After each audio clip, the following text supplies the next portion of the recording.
Congressman, it is great to have you, sir. Thank you. Good to be with you again. I want to get in the final segment into your book coming out in the Fed, but first, I've got the Times of London, the London Telegraph, AFP, dollar under scrutiny at G20 summit. HSBC bids farewell to dollar supremacy. They say the world is now going to move away from the dollar. They're announcing global governments. President Klaus, your friend, you've been over there to speak as a guest of the government, is saying this is global government at the UN yesterday. So people are waking up, but now the establishment is making its move. Can you speak to what's happening with the dollar? Well, the dollar, of course, today bounced up a little bit, but that's just temporary because of some announcements. But the dollar is in bad trouble, and they know it.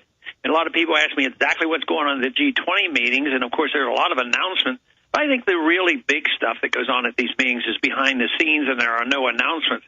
My guess would be that behind the scenes they are really, really making the plans for what's going to replace the dollar reserve standard, because they're sick and tired of us getting a free ride. We get to print the money and get to spend it, and they're supposed to hang on to it as if it were gold. So, but they're planning on something else. But they have a job in front of them, because it's not easy creating another fiat currency. Usually, when a government ruins a currency, they go back to something more sound and back their currency or make gold and silver legal tender. They don't want to do that.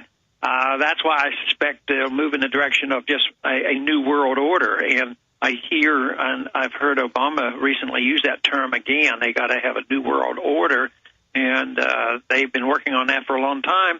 And I'm sure they're not worried all that much about a crisis coming, and they might look at it as an opportunity, for promoting their cause, and that's what we should be concerned about.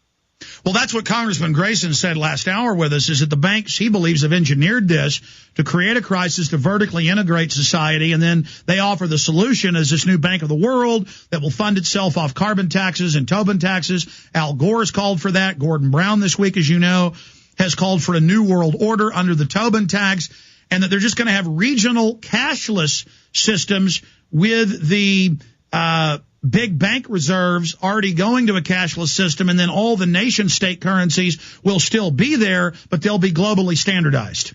Yeah, but what we have going for us is that their system can't work. It's just sort of like worrying about the Soviet Union. We worried about it for a long time and had to be, and they were very powerful. But even Mises, long time ago, predicted it won't last. The system doesn't work. So what they're proposing really doesn't work. It's sort of like what they did, the IMF and our Treasury did in the 60s and early 70s. We're going to print money, and it's going to be worth $35 an ounce and, guarantee that. Well, the market overwhelms. So we should be concerned. We should fight it. We should expose them, and we should do our very best. But ultimately, the markets will rule. The biggest threat is probably the political threat, that how much are they going to crack down on us, how far are they going to go, and can we ever regain the influence on the government where their job is to protect us and protect our liberty rather than serving the special interest. That, to me, is really the bottom line.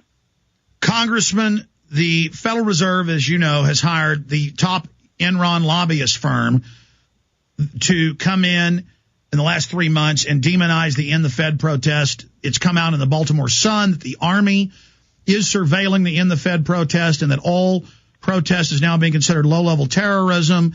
They're trying to demonize us that way. They've also told Congress, as you know, that, you're not allowed under the Constitution to get involved in what the Federal Reserve does, even though it's in the Constitution that the Congress control the issuance of currency and credit and set the monetary policy. So isn't that the ultimate big lie, to say that this thing that didn't come along until 1913, this private banking consortium, can tell Congress you're not allowed to be involved in what we do? I mean, it's amazing how long they've gotten away with it, but we're getting the American people informed well enough that 75% of the people now, when they're polled, agree with us. I think it's interesting. I can give you a little tidbit about tomorrow, and maybe Alan told you the same thing. But, we're having hearings tomorrow on 1207, and Barney Frank has fulfilled his promise to me. And he gave me one witness, and they were going to have two panels. Ordinarily, the majority has two witnesses against one, 2-to-1. But then they have a government panel, which has to represent the body that we're addressing, which is the Federal Reserve. They were supposed to have three people testifying has agreed to come on the second panel when there were going to be two in opposition to 1207 and my one pick. Those two canceled out, too. So they're down to one person that came to testify against the 1207, and I suspect it may well be that they don't want to even be out there, really chopping at the bit. They might work behind the scenes behind us, but they're not interested in taking us on in a public forum. They don't want to give any attention to it. They think it may be covered by the news networks if Bernanke or somebody like that is there, but it's too late. As you've said many times, the momentum is now beginning to shift. The people are like, why can't we audit the Fed? They're realizing that the real power structure, the real government, is the private run-for-profit Federal Reserve. And I meant to get to this issue of the hearings. Can you talk about what's going to happen tomorrow and then how you see the process unfolding in the months and years to come in bringing this corporate private banking dictatorship to heel? Well, I think tomorrow's hearings will be pretty bland. That would be my guess. Probably not much media, but we'll get a recording of it. And Tom Woods is a good economist and historian from the Mises Institute. He'll be testifying for us. And he will have a very good statement, and he's a very bright person and knows, how to handle a debate like this.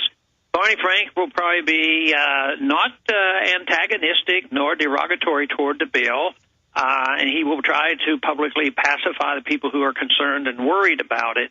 But I don't think it'll be big news tomorrow, but it's big news among our circles because we have gotten them to a point where many others who have tried over the many, many decades and have never gotten this far. Just think, Henry Royce, Wright Patman, and Henry Gonzalez, all coming from a liberal populist viewpoint, they were chairman of the banking committees, and they never got this far on auditing the Fed. So we are making progress, but it also might be a sign of how bad things are to wake up the American people to finally say, hey, what is this all about? What about this Fed?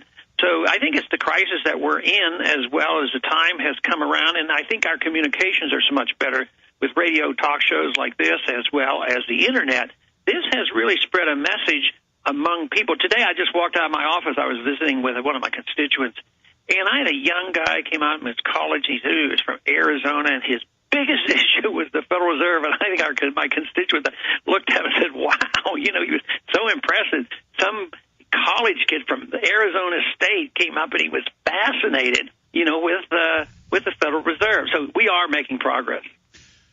Is this the beginning of game over for the Federal Reserve? Because once they're identified as the true shadow government, the financial oligarchy, as long as they can operate in the shadows and pose as a federal agency, they were invincible. But once the curtain drops on the little man who we thought was the big, powerful Wizard of Oz, once the illusion is shattered, which is now happening, it begins the process of their